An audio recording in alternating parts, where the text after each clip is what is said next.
October 30th, 1999 was the day my sister was born. And from the very start of her life, she was faced with one of the toughest challenges. She was born 3 months early, weighing 1 pound 1 ounce. And she spent 4 months in the NICU, and during that time, she almost died twice. But luckily, she survived, and this was just the beginning of her fight.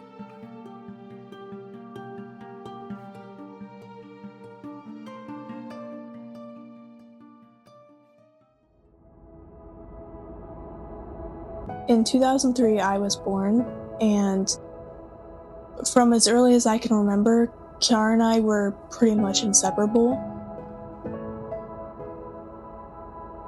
As kids, we were always playing together, laughing, making videos, and occasionally arguing over whose turn it was on the computer. But we just really enjoyed being sisters and having a built-in best friend. 1, 2, 3, let's go! Hi!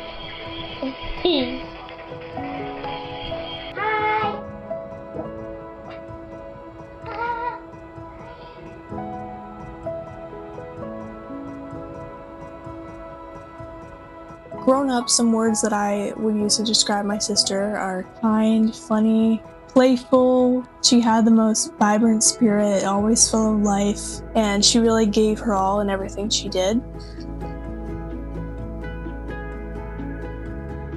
One thing is she was and is incredibly talented, especially when it comes to art and drawing in particular. Her creativity just amazed me, and it was just so cool to see her do something she loved so much and was so passionate about.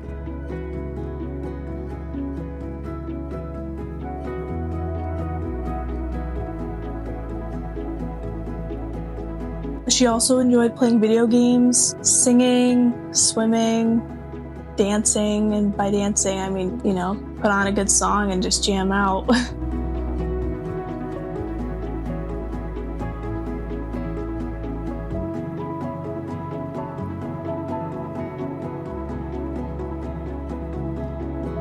She also really loved animals, and cats in particular.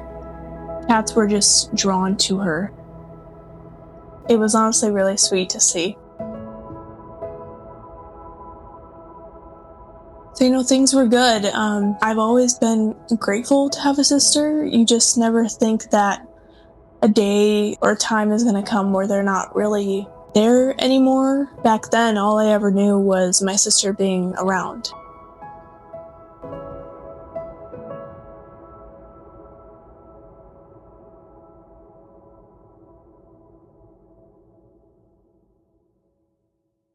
But on November 4th, 2016, that's when everything changed. I remember it was a Friday. I was in Pop Warner cheer at this time. I was in 8th grade. My sister was in her junior year of high school. And this was actually the weekend before I had a cheer competition out of state in New Jersey. So basically practice on Friday. Saturday is when we all would drive to New Jersey. And then Sunday is when the actual competition was. And me being the social butterfly that I was at the time, I really wanted to ride to New Jersey with one of my friends on the cheer team. So the plan is that Friday, after cheer practice, I was gonna have brought all my stuff with me for the weekend. I had my bags packed, bring that to cheer practice. And then right after cheer practice, I would just go straight to her house, spend the night, leave for New Jersey the next day. And then my parents were gonna be driving up the next day as well. They were still gonna be there, just I was gonna ride with one of my teammates. So while I was at practice, my mom and my stepdad, they actually went out with some friends for that night, and my sister was at the house by herself, which was fine. She was 17. That was normal for her to have some days where she was home by herself. Ironically, out of all days, I just so happened to forget my phone at home. When does anyone in our generation ever forget their phone? I almost never forget it. So it was ironic that this just happened to be a night where I did. And I realized at cheer practice, I would have my phone. So I was telling my friend, hey, after cheer practice, we're gonna need to head back to my house. Like, we were gonna have to ask your parents if we could go back to my house so I could go in the house and get my phone quick. So that's what we did. Cheer practice ended, we got in the car, and as we're driving and about to pull in my driveway, we noticed that there were cops and an ambulance there, and then I also noticed that my dad was there, our biological dad. We were absolutely confused what was going on, but it was quite obvious that it had to do with my sister. I don't even know if I had any idea of what it could have been in mind. This was so long ago, some details are blurry, but I just can't explain the shock feeling enough. All I was doing, or planning on doing, was going into the house, grab my phone quick, and leave. And now I was faced with, okay, I gotta get my phone, but also what's going on with my sister, you know? I remember I couldn't just go in the house and grab my phone. A cop had to watch me go get it, which, fine, but again, this is just what I mean. It was just very confusing. I can't remember if I was saying this too much out loud, but at least in my head, I just kept saying, you know, what's going on? What's going on? Is everything okay? I wasn't the only one. Nobody at this point in time really knew what was going on, but we were told something mentally was going on with my sister. She was found by the police, I believe, just walking around at night. I actually never asked her about this night. I don't know why. It's been so long. I don't know why I've never really asked her directly about this night or why she was walking over there. I don't know what time she started walking, but it was November. It gets dark out at 4 p.m. It was pitch black by the time she was walking over there alone. She wasn't even the type to go on a walk during the day. So the fact that she was out walking alone at night, whatever it was that she was doing, I wasn't there, I didn't see it, but the cops had seen her, I guess, and my dad got contacted and all that, and eventually my mom and my stepdad were on the way because they were informed as well, and so eventually they came and we all were there. And I don't remember if my sister ever said anything to me that night or just said anything at all. I really don't remember, but what I do remember is you could tell just her demeanor that something was off. One of the concerns, though, was that maybe she accidentally or intentionally took something, whether it be pills or alcohol, which is also not like her. She wants nothing to do with those two things. So then I was like, maybe she's not feeling well and she tried to take medicine and too much medicine. There was just the chance that she took something, which is very scary, very sad. It was so tough to know that I was just gonna go to my friend's house and then go out of state, not knowing if my sister was gonna be okay.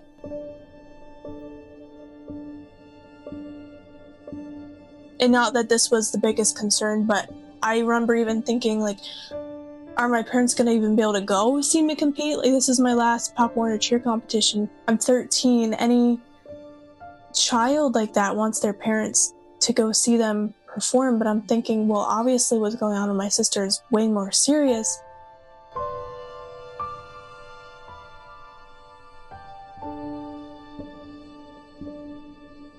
Eventually, we left the house. They took her to the hospital.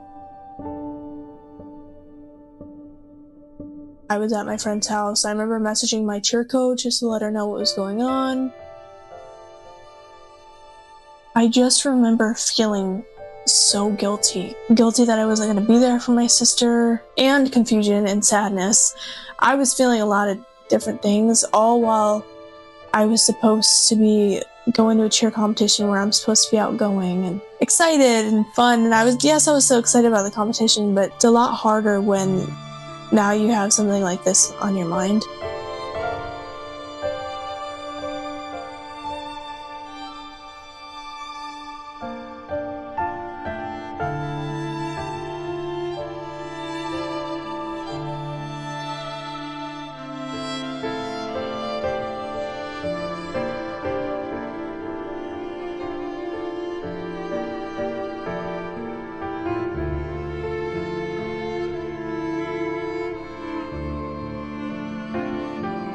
So what ended up happening was my sister and I's biological dad is who stayed with my sister, while my mom and my stepdad did drive up just like they were going to. Saturday, I rode up with my friend down to New Jersey, and Saturday just settled into the hotel.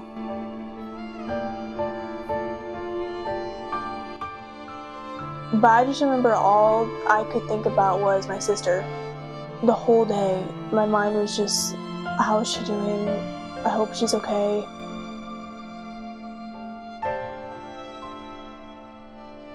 I was just very worried about her.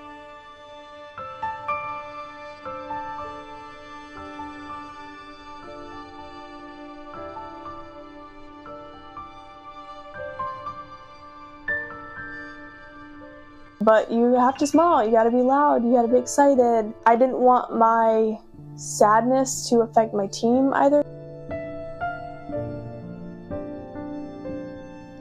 It's just hard to show excitement and outgoingness when you're feeling absolutely none of that. There's actually a picture right before we went on. You can see it right in my face. You would never know just by looking at the picture, but you can see it. You can see I was nervous about competing, and that I was nervous about what was going on with my sister too. But we performed, put a smile on my face. I got through it for 2 minutes and 30 seconds, and we did really well.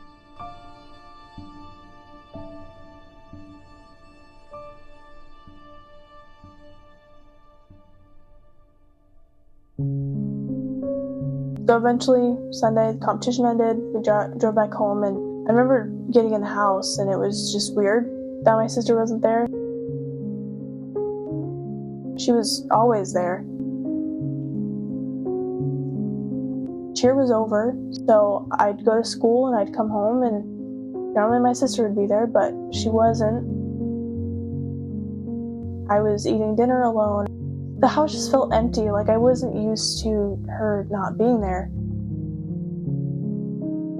And eventually, at whatever point, we were informed that she was diagnosed with schizophrenia. And I did not know what this was. So I remember looking up a lot about it. It affects how a person thinks, how they feel, how they act, and just how they experience the world in general.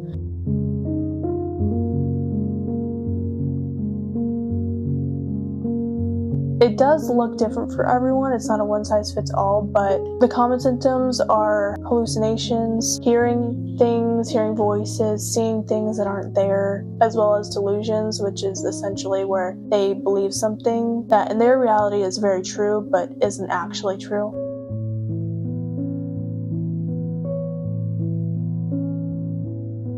Something I was also learning was they have what they call positive symptoms and negative symptoms.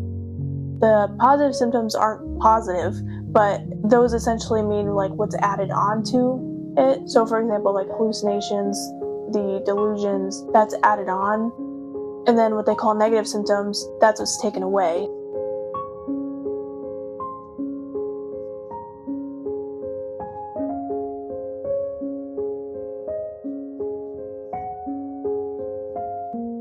Not only with schizophrenia do you have delusions, but she has very intense delusions that can make her fear others, even us, her family. Voices telling her things that aren't true at all, but to her they absolutely are.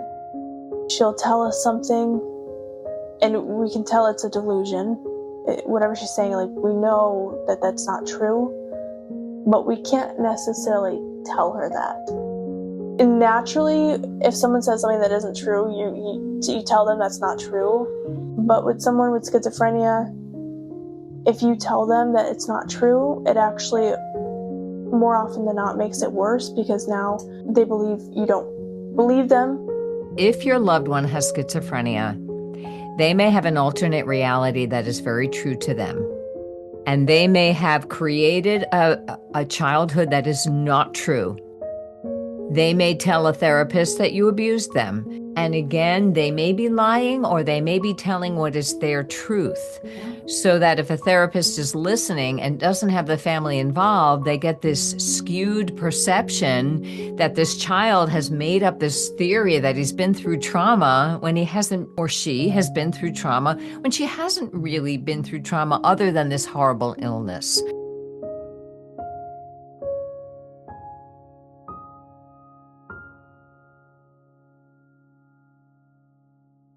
But sometime in November, she did come back home, I remember.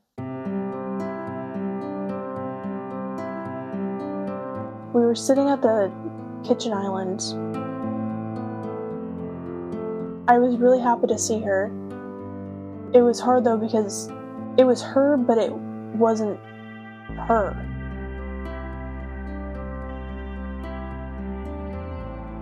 It's really hard to put into words, but her demeanor was just different. She wasn't acting like herself.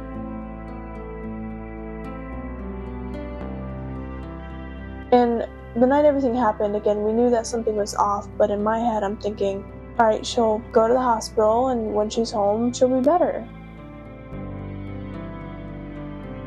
But that's not how it works with schizophrenia.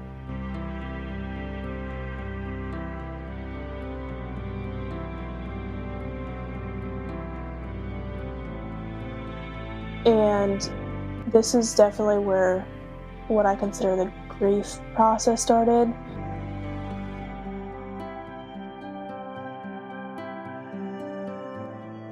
It's just a weird feeling to feel like you're meeting your sister all over again. This part really gets blurry for me. I know she went back to the hospital, but for me personally, I was just going to school and come back home, doing homework. I didn't really know much what was going on.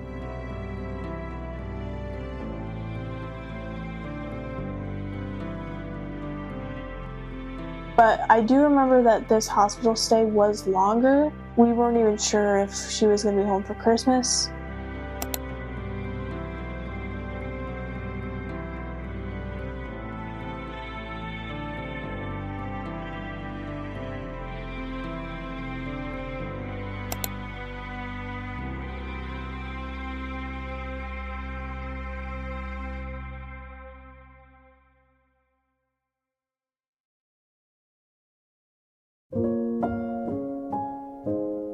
I was told that she was starting to forget us.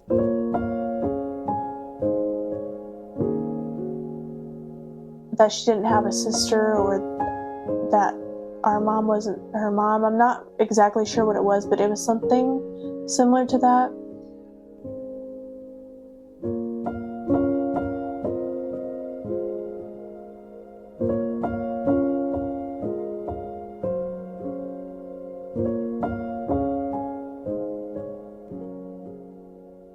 Around this time, cheerleading came back into the picture.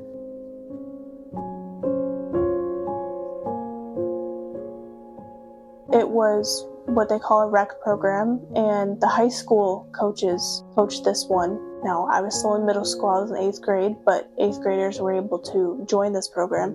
And I saw it as a really cool opportunity. One, do cheer. I love cheer, I miss cheer. I was so sad cheer ended. It had just ended, but especially given what was going on here, it was like an escape.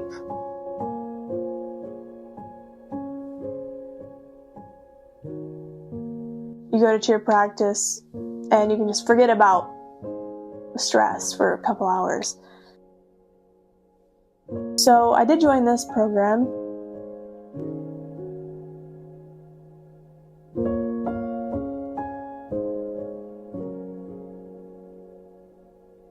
Unfortunately, it wasn't too long after till my mom told me that I may not be able to continue.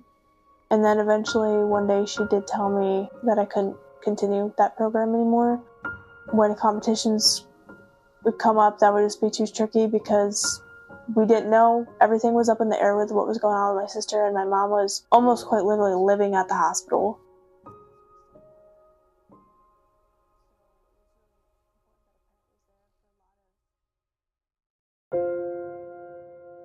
I understood why, but of course I was devastated.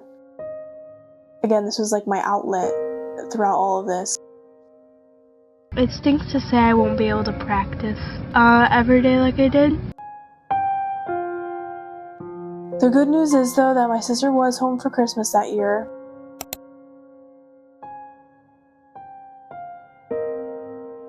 Kiara's here. I'm back home.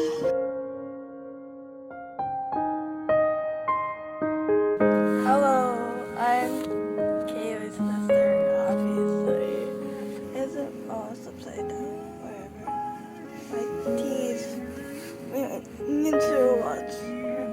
Okay.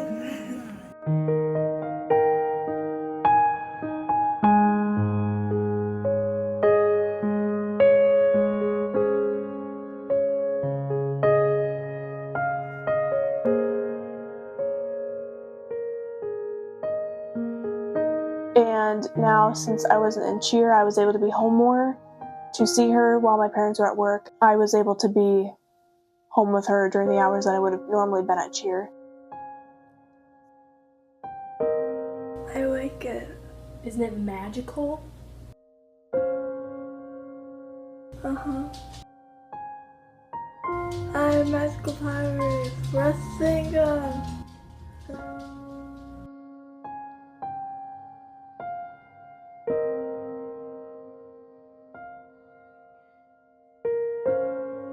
With time, she did get to what we consider the stable version of her. This is where the medication's working. Hey guys, family, why is there money on the door? That's for you. I'm paying you back. Sweet, thank you. No, thank you. This is all I've been craving. Booyah! Take your money. Thanks, sister. You're welcome. Wait, you trapped Roxy outside. Come in. She was eventually able to go back to school.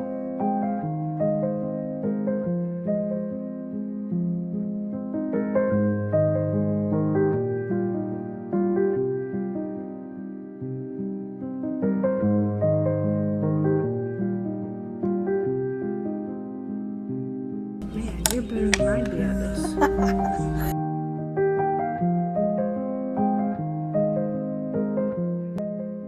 Then fast forward September 2017, that was the start of her senior year of high school and my freshman year of high school. So we were able to go to school together for the first time ever. This was truly a blessing because no matter what, it was just cool that we got to have just 1 year of us going to school. But given that all of this was going on, we were in the same building, so I could see her here and there, but I also just happened to have lunch with her. And I was really bummed out when schedules came out and I didn't have any friends in my lunch, but my sister was. I don't know who I'm gonna eat lunch with tomorrow and like the rest of the year. Pretty much all my friends have lunch 5th and I have a 6th. This is where I truly believe everything happens for a reason, because I was able for even those 40 minutes each day to check on her. Say hi. Hi, where are we? At lunch. We're at lunch on September 11th. It's actually a sad day, but Again, it hadn't even been a year since she was diagnosed yet, so things were still very fresh and new, and I'm just really glad that it worked out to where even for 40 minutes out of the school day, I could check on her. January?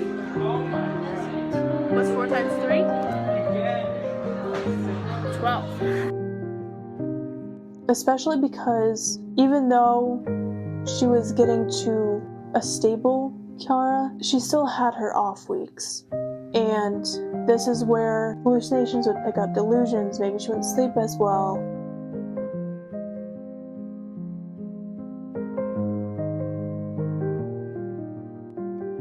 You could just tell when she'd have an off week, and then you could tell when she was out of that.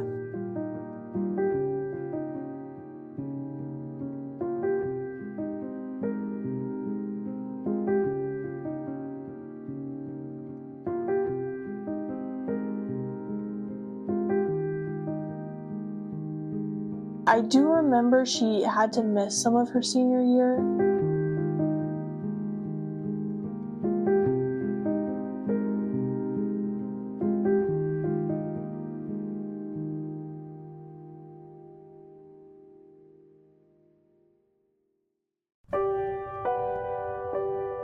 But in 2018 in June, she graduated, and either way, of course, we would have been proud of her, but given everything she was going through and had been through her last 2 years of high school, again, this started her junior year, it was hard.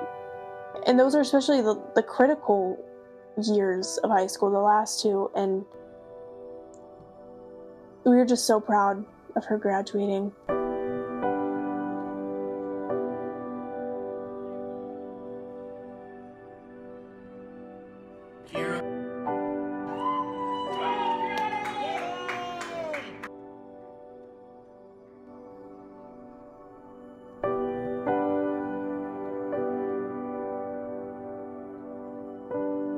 However, after graduation, that obviously meant she was home more. So if there was ever an off week and I'm at school and she's not, and parents are at work, that's where it gets tricky, because when she's having an off week, she really shouldn't be home alone. It's just safer that someone's home with her to watch her and make sure she's taking her medication. Overall, though, I do remember, yes, here and there she had off weeks, but nothing too bad sticks out to me. There were a couple times I know where I needed to stay home from school if it was ever really bad. There were a couple nights where there would be an ambulance at our house. Normally she would call an ambulance, and that was actually a blessing in disguise in a way, that if her delusions were ever too bad, she would ask for help. Sometimes with this illness, people don't want the help at all, and that's where it gets really tricky, but she actually would reach out for help.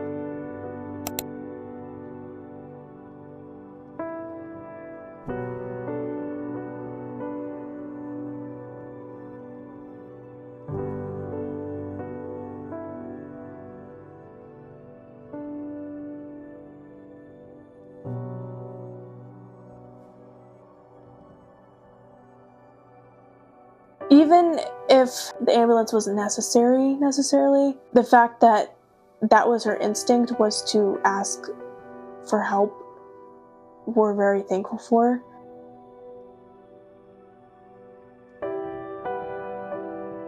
She did very well with when she'd have an off week, bump up the medicine, and within a week or so she'd be to her stable self. That was just our new normal, just watching her and sensing any shifts. So, really thankful that overall she was able to be home alone more, because I personally wasn't home as much. School, I was in cheer again at this point, in high school cheer, parents at work, and she was home. So besides, there were a couple days where I needed to stay home or miss a practice or both. Things were just looking up.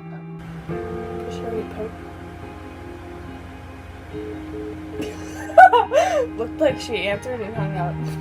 Yeah, but she doesn't like us anymore. Oh. Tea, guys. Family. Food.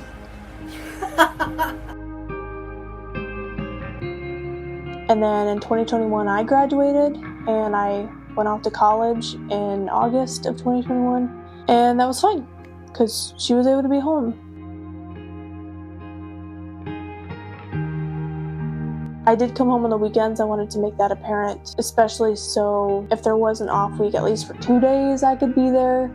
Keep that in the video, please. I will. Bye, vlog. Of course, I went home to see pets too, but I just didn't like the idea of being away from my sister for too long, knowing that at any point she could have a rough day, and if there's a weekend where she had a rough day and parents are gone somewhere, I'm there, and just so she has some company too.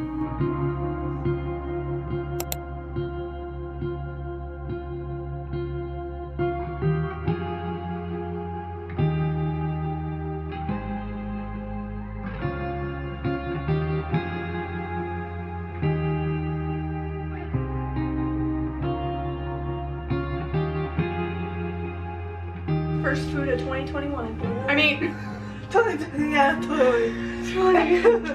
Now we're gonna start that. First step of 2022.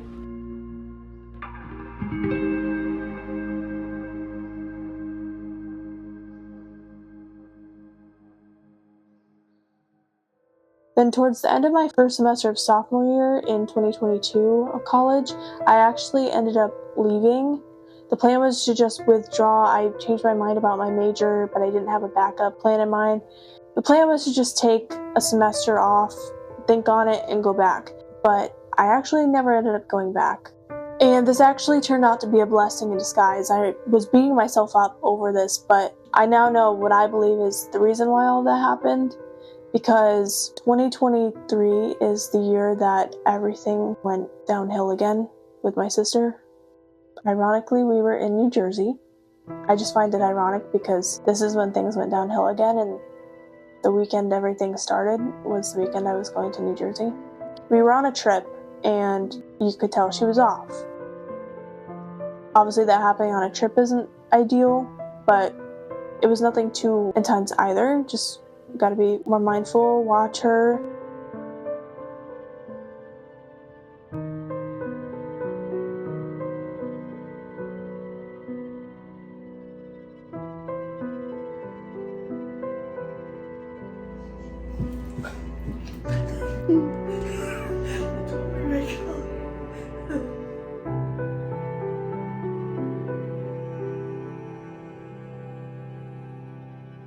What normally would just be a few days to a week of trying to get her back to stable turned into weeks and weeks and weeks and weeks of her being off. This was not normal. She had never been quote-unquote unstable for this long outside of back in 2016 when this first happened. So it had been years since we experienced her being unstable this long, and we were just really confused why what we normally would do wasn't working, why upping her medication wasn't working. This is very frustrating. We just felt like it was getting worse. There was almost no sign of it getting better. It just felt like it was getting worse. So we did make the decision in October of 2023 to bring her to the hospital.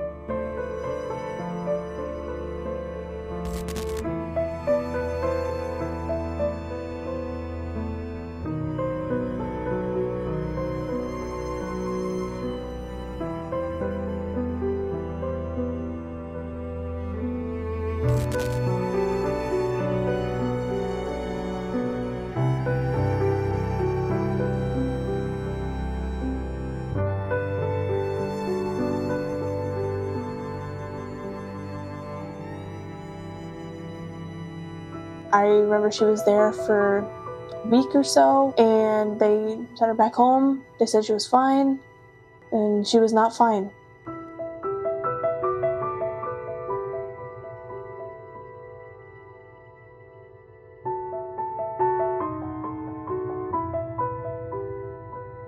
Little did we know this was the start to the hospital cycle, we'll call it.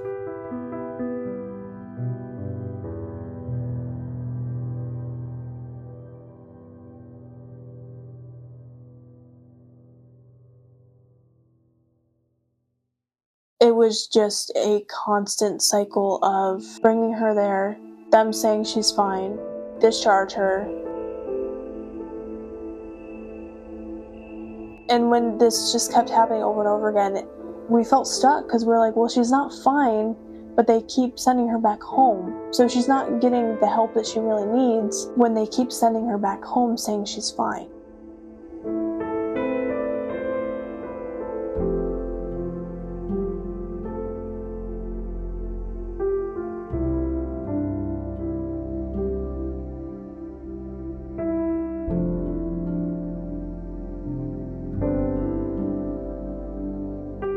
This is where her delusions were by far the worst that we've ever seen them, especially at night. It was like the worst at night.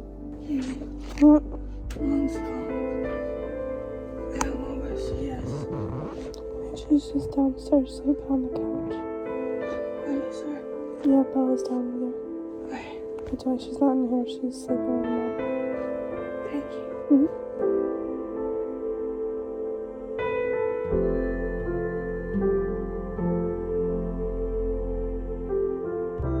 she would get very intense delusions that we were hurt or that someone was stalking her or whatnot. I'm not gonna list them all, but to a point where she'd call the police and they'd be at our house. And this was also the start to police being at our house just about every day, it felt like.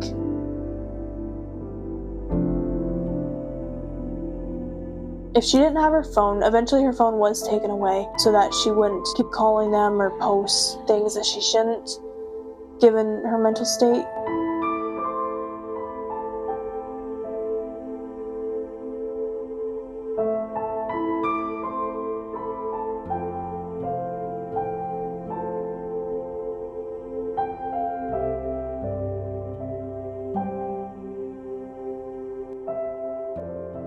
But because of this, when she would get scared, she would now run out of the house and run to the police.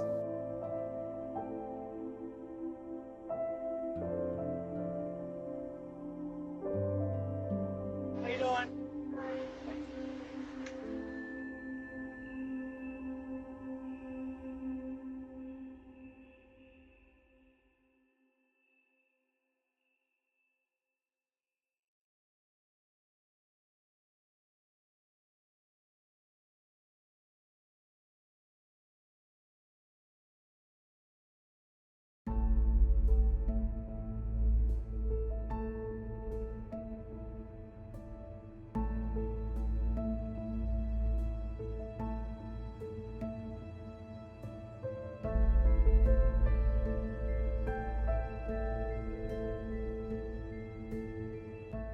I was so worried knowing her mental state and that it was late at night and she was out running. There was no way to contact her. I'm just thinking, oh my goodness, where is she?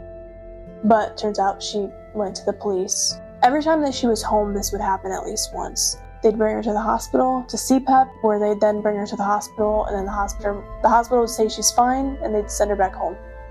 I get it, like the hospital doesn't know her the way we do, so to them, maybe that's who Kiara is, but we know that's not stable Kiara. And then also what we eventually learned, when she was home, she was really paranoid. She's home, and especially the whole stalker thing, that someone knows her location, that was a really intense delusion she was having. But when she was at a hospital, her quote-unquote stalker didn't know she was there, so she did feel safer there. And I think that may have also played a part in them saying she was fine, because she did probably seem more fine when she's not trying to run out of the house and screaming that her stalker is going to get her or something. So it's understandable, but it was frustrating because while that might have been their reality, that wasn't our reality. So we knew that her being home clearly wasn't safe if she's just going to keep running out of the house. But with them not keeping her, like, there was only so much we could do.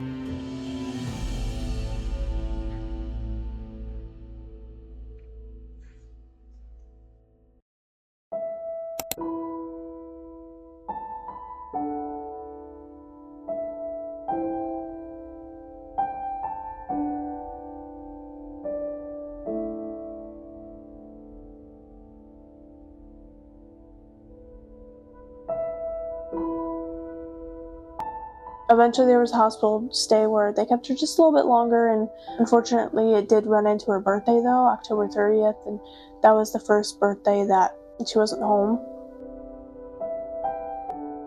We did get to go visit her though, I'm very thankful for. My mom and I went to go visit her, but it was really sad not having her home, and by this point it had been almost 2 months since things went downhill, and to us that was a long time for an off week, you know? It was kind of just the waiting game with her medication.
What we did find out though is doctors said that, because in our heads we're thinking, she's been on this medication, like why is it just not working anymore? By this point it had been 7 years, and the medication that she was on from the beginning, it just wasn't as effective. So the main goal was to figure out new medication for her and what worked and what didn't.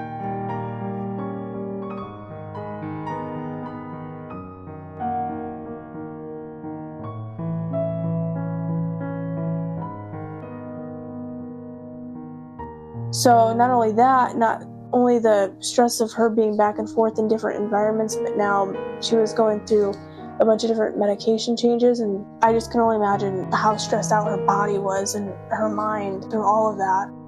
There are definitely moments of clarity when I feel like she would come back to herself. I do think the medicine definitely stabilized her, where she wasn't as violent or she wasn't as reactive. But then I also, the medication she was on had some other side effects to her. I remember she described it once, she felt like she was like underwater or something. Like she felt like she was like kind of numb. She wasn't feeling the world the way she used to. It's just a really hard thing. I think for us, it was like the medication was 1,000% better. There's no question about it, but it wasn't perfect. And I think there's like a reason why people struggle against it. So I think definitely there are moments when I felt like she was coming back to herself, but they wouldn't last long enough for me to be able to trust them. And that was the heartbreaking part.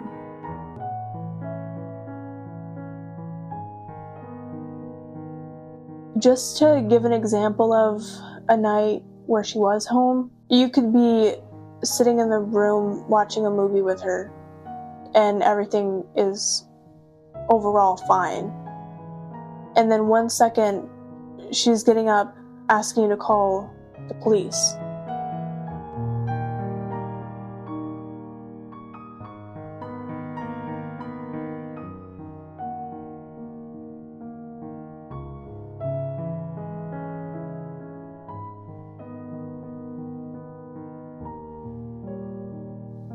And it was just almost like whiplash in a sense. It's like, wait, what?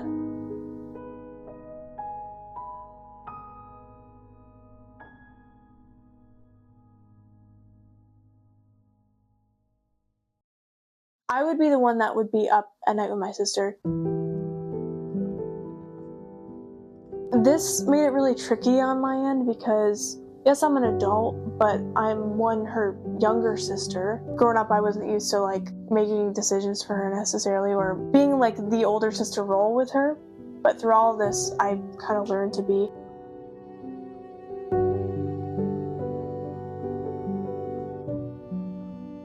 It's a lot on the family when you're constantly told, call the police, because initially when you hear that from someone, you go in panic mode, like, what, for what? And it's weird how numb we got to that, how numb we got to police being at our house. Like, you'd see the police at our house and it wouldn't even really faze you, honestly.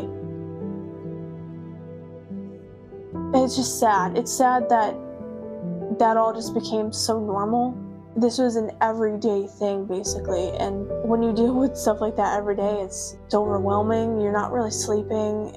I mean, she wasn't sleeping, which was obviously leading us to us not being able to sleep because she was afraid, and it's just sad that she was so afraid. Like, I really feel for her.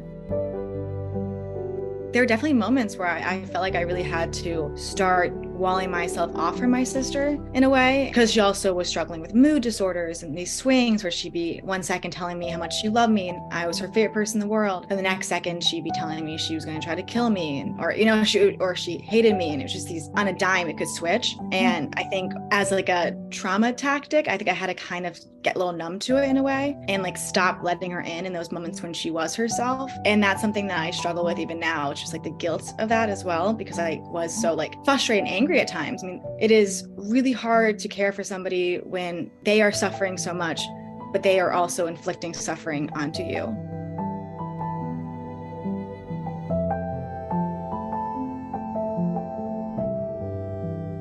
I just remember praying constantly. I was so sad that she was so terrified to sleep, especially because sleep is also medicine. Like, she also really needs sleep. Anyone, mental illness or not, is going to hallucinate and have bad delusions if they don't sleep. And she was going days and days and days not sleeping. So it only made it worse.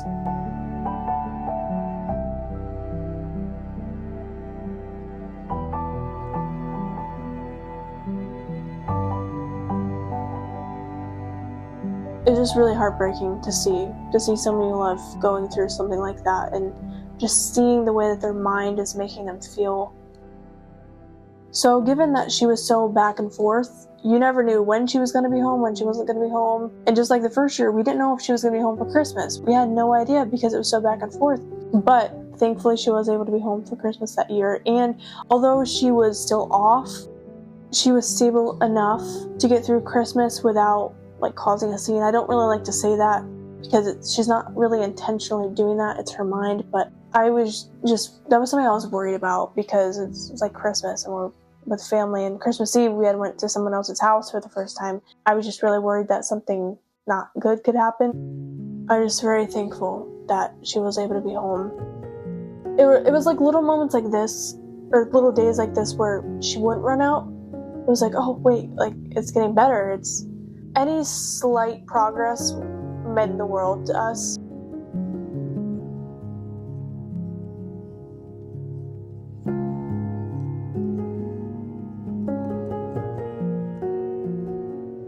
Something I noticed is you'd have a day of hope and, oh, maybe things are getting better, and then all of a sudden things would come crashing down. And it's not to be negative, that was just the truth of it. There's other ways to lose somebody besides, death. And I think I lost my sister in a lot of ways, and I grieved her in a lot of ways. Like you lose them 1,000 times. You get them back a little bit, and then you go, okay, this is good enough. We made a good day, and then you lose them again.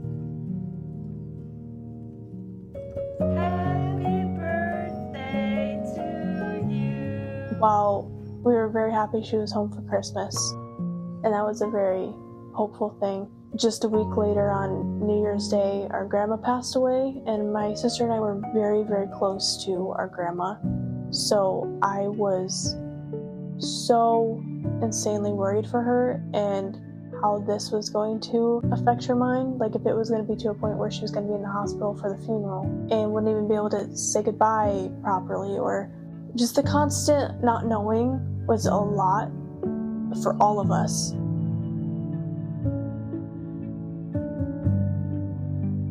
And what also made this so heavy is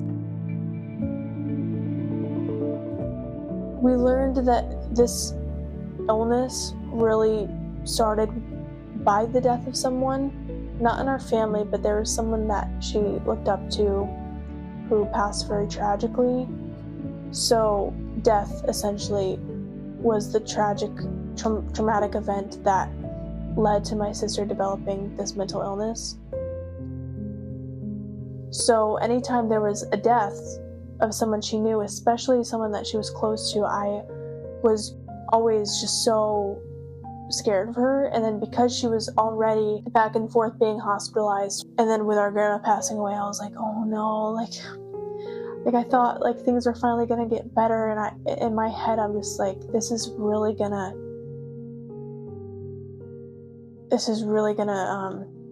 affect her, as it would all of us, and as it did all of us. But I just felt so sad for her that all of this stuff was going on in her life, and that she was going through all of this mentally.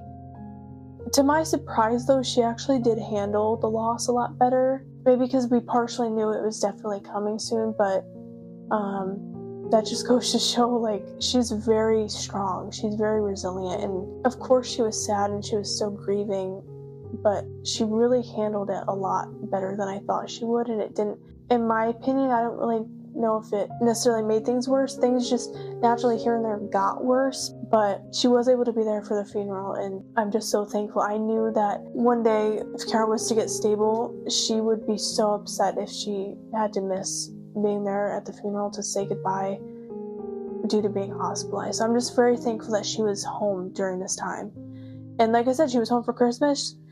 New Year's Day a week later, I mean, she was home for a bit now before going back to the hospital. Eventually, there was a time that came again where she went back to the hospital. Whatever it was from, she probably ran out.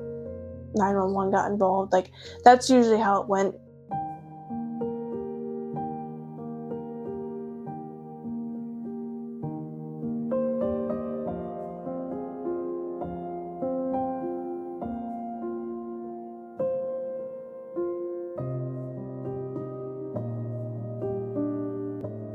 Eventually it did get to a point, and as hard as it is to say, it was a relief sometimes when she'd go back to the hospital because, like I said, this has affected us too, her family.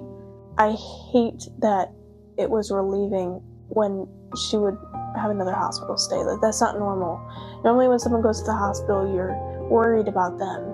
And instead, there are many nights where she'd go and it was like, oh, like we can breathe for a few days. It's not normal. The relief felt when a loved one with schizophrenia is admitted to the hospital is a normal and valid reaction for caregivers who are often exhausted and overwhelmed. It is not a sign of indifference, but rather the result of carrying an immense burden of care. The hospitalization provides assurance that the loved one is in a safe environment, is receiving professional medical care, and that the immediate crisis has passed. I just hate that all of that stuff was normal for us. It's so backwards to how things normally are. But that's just the truth of it. That's how it was for us. It's not because we didn't want her home. It's because with everything that was going on, we knew it was safer for her to not be here. And for our own sake too, it's not selfish. We're the ones taking care of her when she is home. And when we're not sleeping and taking care of ourselves, even something as simple as taking a shower was a challenge because, for example, if it was just my sister and I home, I couldn't just go take a shower. I would have to wait till my parents were home to know that they can watch her and I can shower. It was just, you had to like plan everything around. I couldn't just like go hang out with a friend, and someone really needed to be watching her.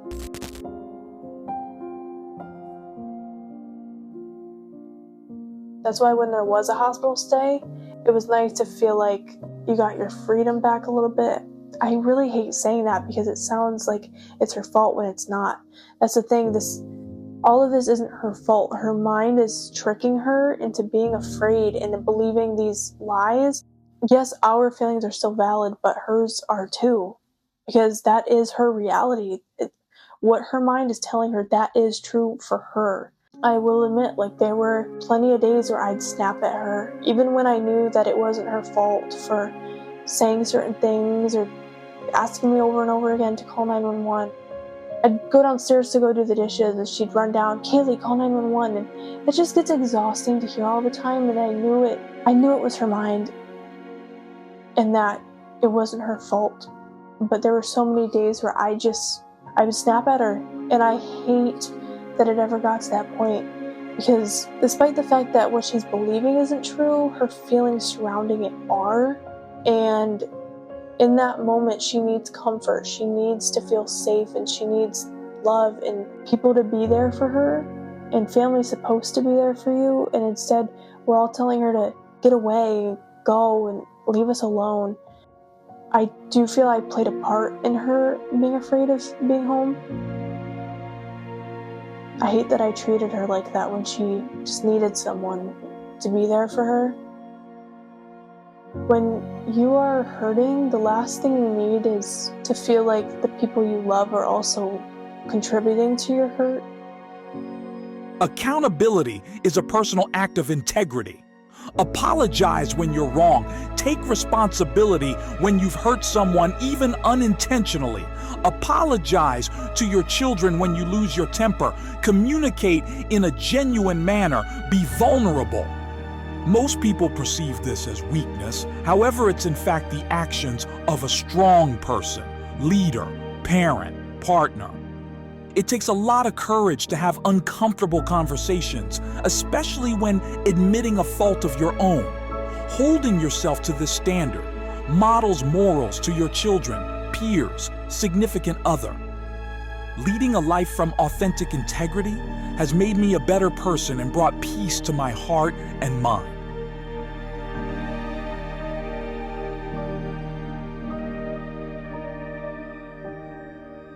Experiencing psychosis is very scary, and it can be very scary for the people around who are watching, who want to help, but they don't know what to do.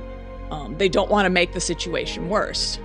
If possible, during a calm time, during a non-psychotic time, ask the person in your life, hey, if this starts to happen, what would you like me to do?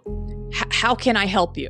That's the best, is if you ask when they can think clearly, what would help you most when you go into those times. But other things you can do. You can help by learning everything you can about schizophrenia. That makes the whole experience a lot less scary. Maybe I could take off work for the next few days because I see that my loved one is going downhill and they're going to need someone here with them. Learning everything you can, it takes a lot of fear and uncertainty out of it. It was a weekend, so my parents were home a little bit more, but I know my mom, she wasn't home. My stepdad, he was taking a nap. So it was just me up with my sister in the morning, and she ran out of the house, or walked out. I think she just walked out. I don't think she ran this time. But this was new, because normally she would only do this at night, and the fact that it was morning and she walked out, that was a little more comforting. At least it was daylight. I assumed she was just walking to the police. That's normally what she did. So again, this is where you kind of got numb to her walking out of the house, because she would just go to the police and then they'd bring her right back. But to my surprise, she didn't go to the police this time. She had ended up going to a lady's house who we didn't know, telling her something that wasn't true, something very serious that wasn't true. So the lady naturally called the police.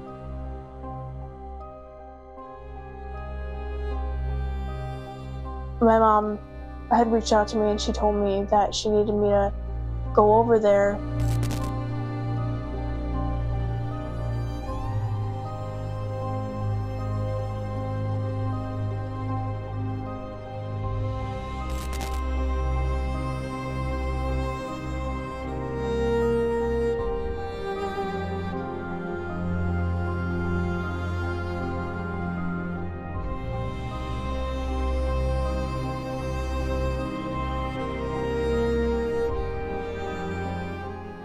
And I was so nervous because, again, I didn't even know this lady, and given what my sister had told this lady, I knew, like, that's very scary. Like, I understand why this lady called the cops.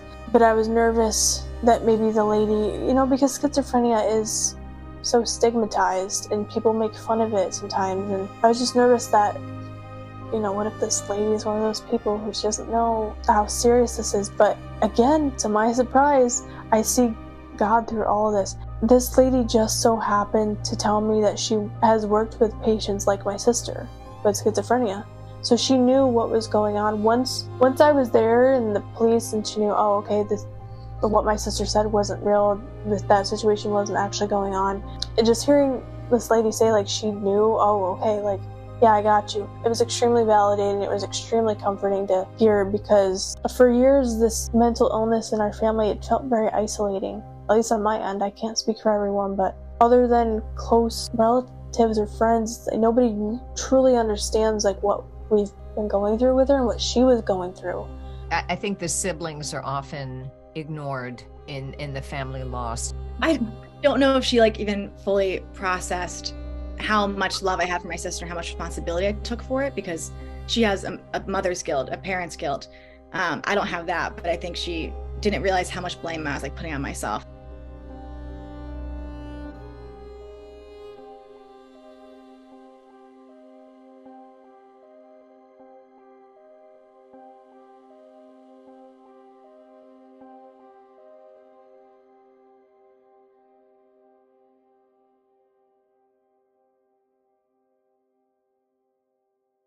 It was just really nice that at least someone could understand just how awful this illness is and why it needs to be taken more seriously than people do. But long story short, an ambulance took her to the hospital. She was there, and eventually at one point I do remember her going to a different hospital. She had been to 3 to 4 different hospitals.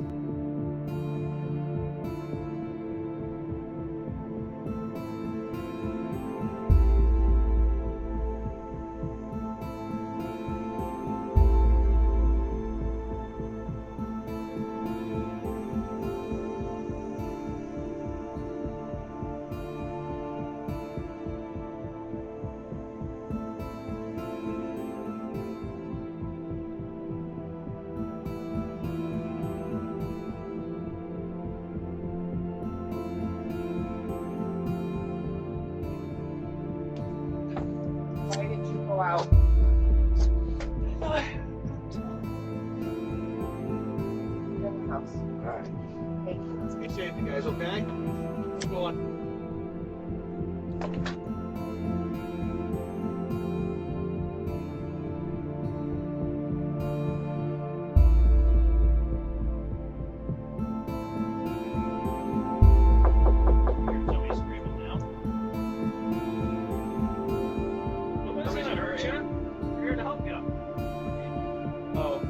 worried about you. You come over here. You're saying you heard like a gunshot or something. We gotta get you to help, okay?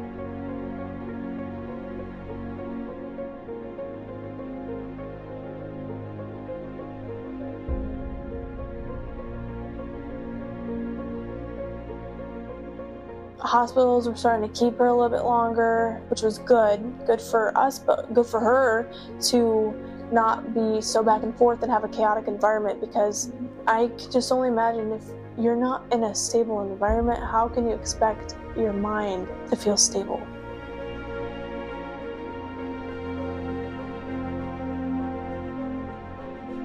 Fast forward to June, she was still in the hospital, but you never knew when a day would come where they would tell her she's fine, she's ready to be discharged. And my mom and I remember we were in New York City when she was getting discharged. Just my stepdad home. My sister didn't want to be in the house alone with him. We saw her on the Ring camera. She was home, but she wouldn't go in the house. And that's the very last time that she was quote-unquote home. She didn't go in, so it doesn't really fully count, but that's the last time that she was there. Eventually she's brought back to the hospital because there was nothing we could do. She would not go in the house. I remember September I saw her, and that was actually the last time I had seen her at this hospital. She's doing really good today. Yeah, that was so cool because my mom said today's the first day. This was like her best day that she's seen in a whole year, and it's the day that I came. Like, that's awesome. She sounded just like stable Kiara.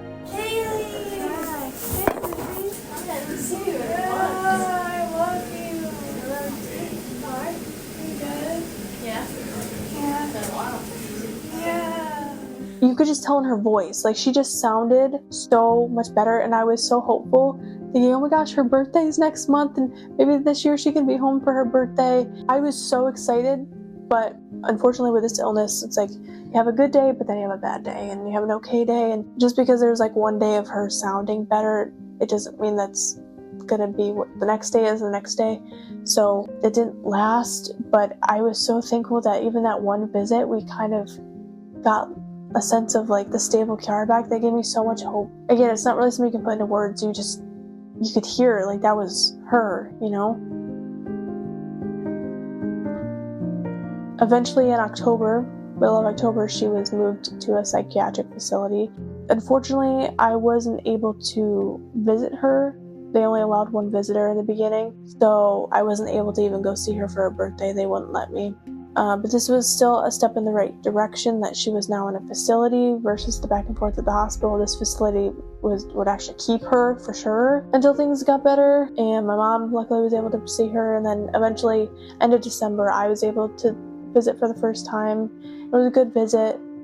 That's what we've been doing ever since. Now it's May 2025, she's still there, and some visits are good, some are okay, some aren't the greatest. She calls us. We're not able to call her, so that's what kind of stings about this too, is if we ever want to talk to her, we can't just do that. We gotta wait for her to call, but she does call us. Every day is different, but I'm thankful she's finally somewhere consistent. Yeah, it's been like 7 months now, so it still blows my mind when I think like this off week has been going on for almost 2 years.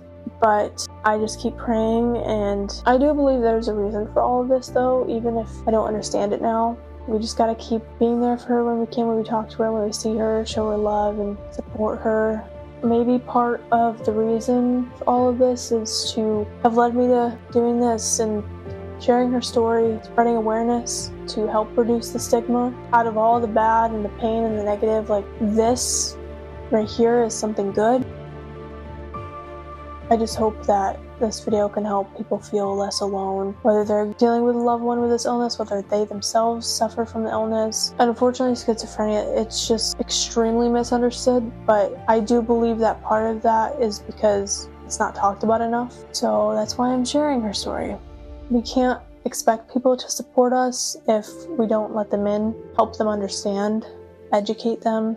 Before my sister was diagnosed, I didn't even know what schizophrenia was. So we can't just expect other people to. So I do hope that this video helps to educate people. Again, every situation is different, not a one-size-fits-all thing, but I do hope that through sharing my sister's story, people can just be more mindful and compassionate in general. For anyone going through this, you truly never know what people are going through. Even if sharing her story inspires just one person or inspires just one person to love more, then that means something. Thank you.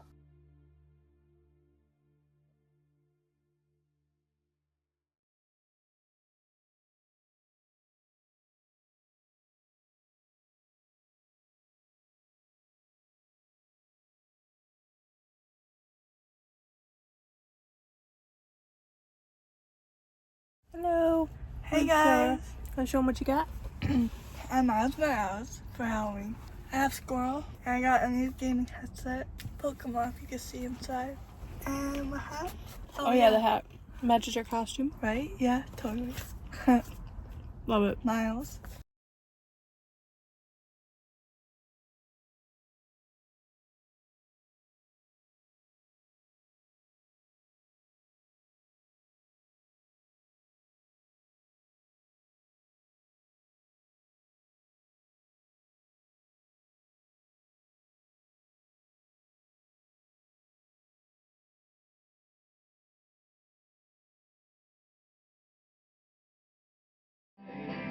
Hey, G-Move. See it all my life. I've never found what I couldn't resist. Hi, I'm Bob. Hey, guys.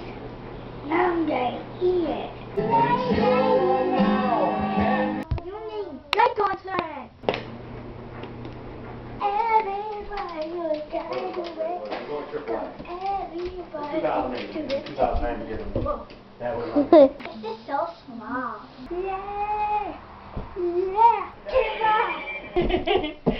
Tell me when you're done. I gotta go potty real bad. headed west across the plain. Good night, sleepyhead. Thank you.